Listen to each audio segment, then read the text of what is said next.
Let's talk about living in the Huning Highlands Historic District of Albuquerque, New Mexico. Let's cut to a video that we just posted on Instagram about the area.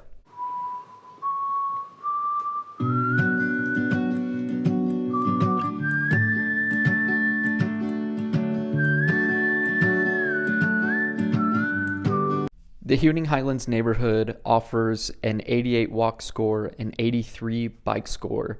It is close to all the restaurants and shops along Central and Route 66. We'll go through those restaurants. We'll talk about the housing types, the Victorian era, the arts and crafts style homes.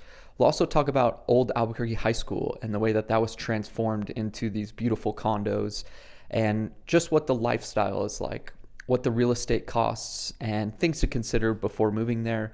Let's get started. Franz Huning, he thought maybe I should create something, I would assume, he thought maybe I should create something that appeals to the people coming across the United States who are feeling homesick being here in Albuquerque. The shock when they arrive to adobe homes with dirt floors, low ceilings, minimal windows. Franz Huning developed these beautiful Victorian era homes that made those coming across the country feel like they were at home and helped reduce some of that homesickness. Let's talk about the Spy House, north of Central, north of current day Route 66. The Spy House is more of an arts and crafts style home that was built later than the Victorian era homes of the Huning Highlands neighborhood, and has this incredible story of this convicted spy passing along bomb drawings in one of the rooms upstairs. Yeah, they were convicted in the 50s, and you can actually rent out a night stay at this place. It's a B&B. I think the owners own 3 properties in a row that you can rent out, and just a cool piece of history. Before we get into those shops and restaurants and things to do in the area, the walkability, I want to talk about the lofts at Old Albuquerque High School. Old Albuquerque High School, the original building was built in 1914.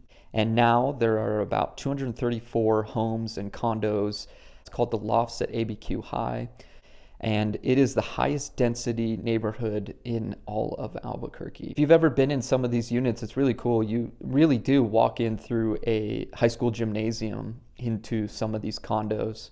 And just the authentic brick that's exposed in these, the way that they're set up loft style. It's just such a cool downtown location. Again, close to everything that we'll talk about here in a second, has this historic feel to it. It's also the way that it's set up, the main buildings, has this really cool courtyard where you can walk your dog or sit out by a park bench and enjoy a little bit of nature. It's quiet, it's private, it's a little bit away from the hustle and bustle of Route 66 and Central Avenue. It's like a little quiet, private park. Very cool place to live, and yeah, one thing to consider if you do buy a loft or a condo in the area is just that the HOA dues are a little bit higher than normal. They are covering the exterior maintenance of the building, the insurance. What's nice about it is you're paying into that every month and not having to worry about the maintenance yourself, right? It's taken care of for you. You just buy into it and kind of live stress-free. Just have to take care of the inside of your condo.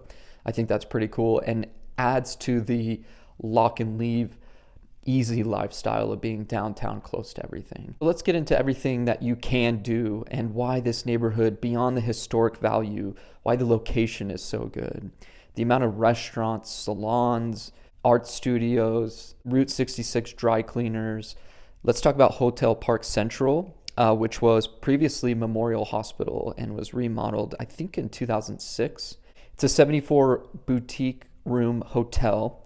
It has this beautiful rooftop, I think it's apothecary lounge. Great place to have cocktails in the spring, summer, and fall.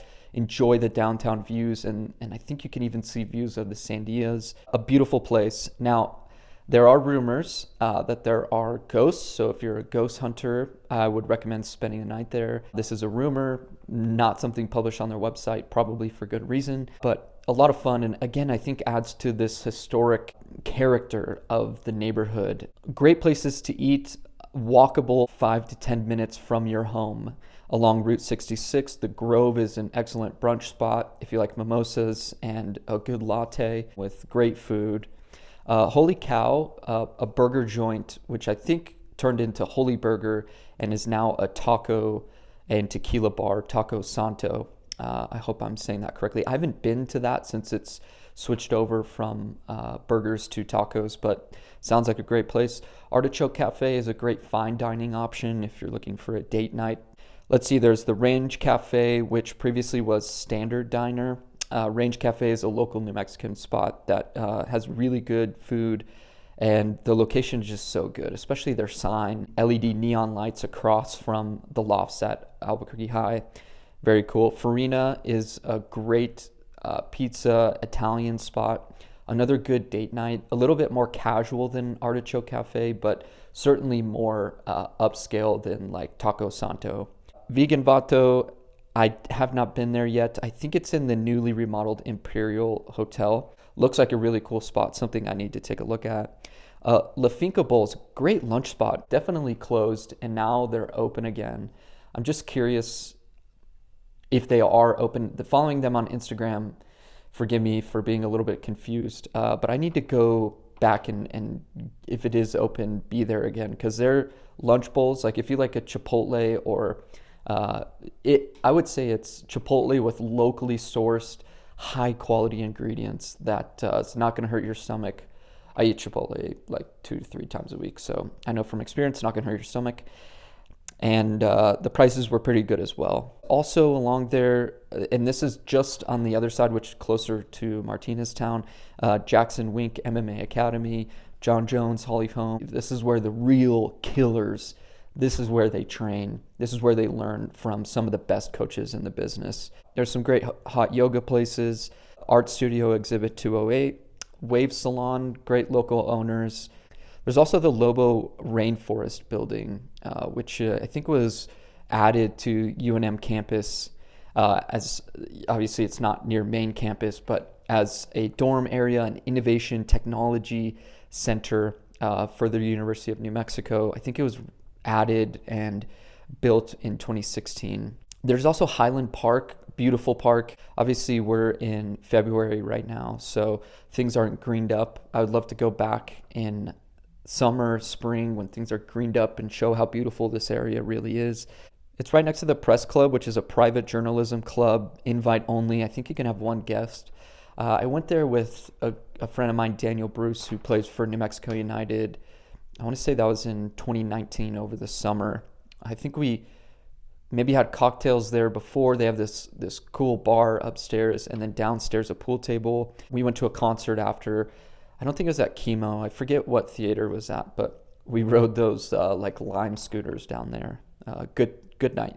So those are all the cool places. I'm sure I'm missing a few of them. So if you're a local business owner, I apologize that I missed yours, but some incredible things to do within walking distance of your place. The other thing about this location is it's close to Nob Hill, just on the other side of the interstate. Easy access to the interstate, to UNM, to the airport, and then on the other side, down to the Rio Grande River, the zoo and biopark, the aquarium, all along Central, Old Town, downtown.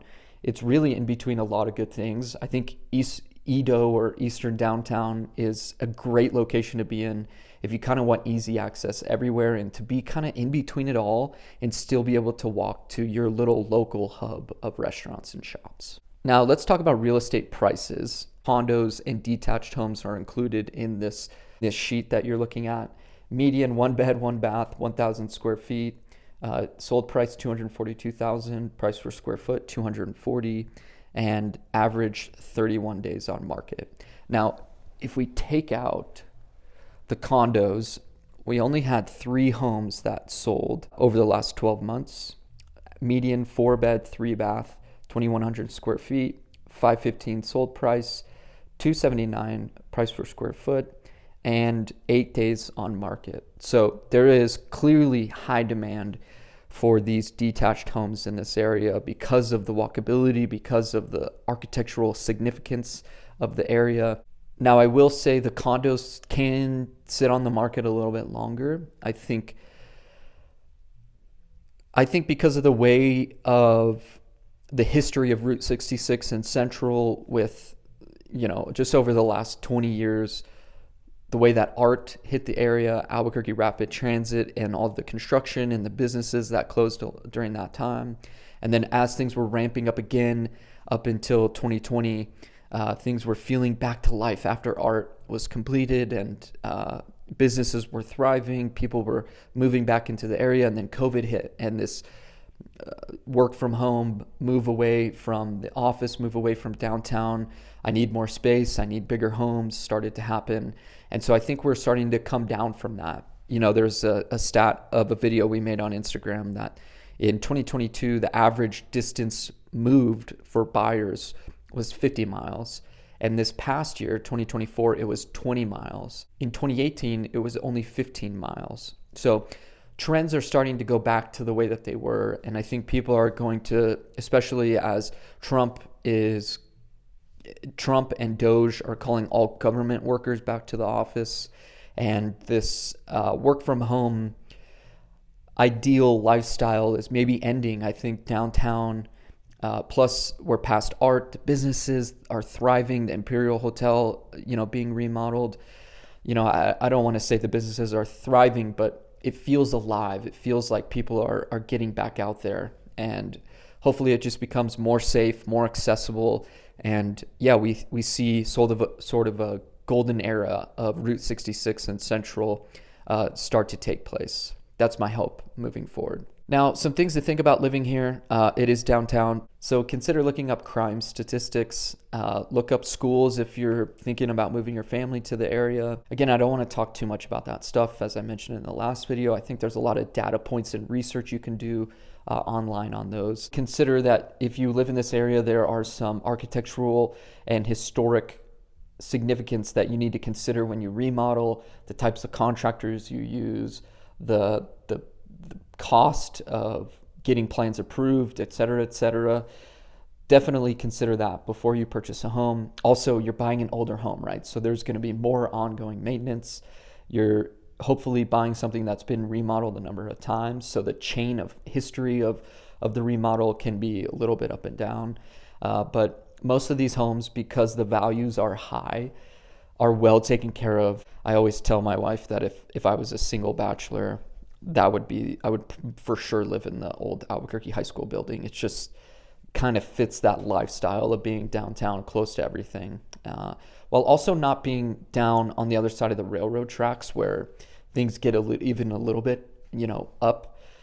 You can still get there quickly, but a lot of times if downtown is closed for concerts or someone's visiting, that area gets closed down pretty quickly, whereas eastern downtown is less likely to get closed. I think that was everything about Edo, specifically the Huning Highlands neighborhood. Franz Huning created this really cool, unique area of Albuquerque that is kind of different than most things around it. So thank you so much for watching, liking, and subscribing to these videos. If you are looking to buy or sell a home, please contact us. Here is our information, and I look forward to seeing you on the next video. I wish you all the best.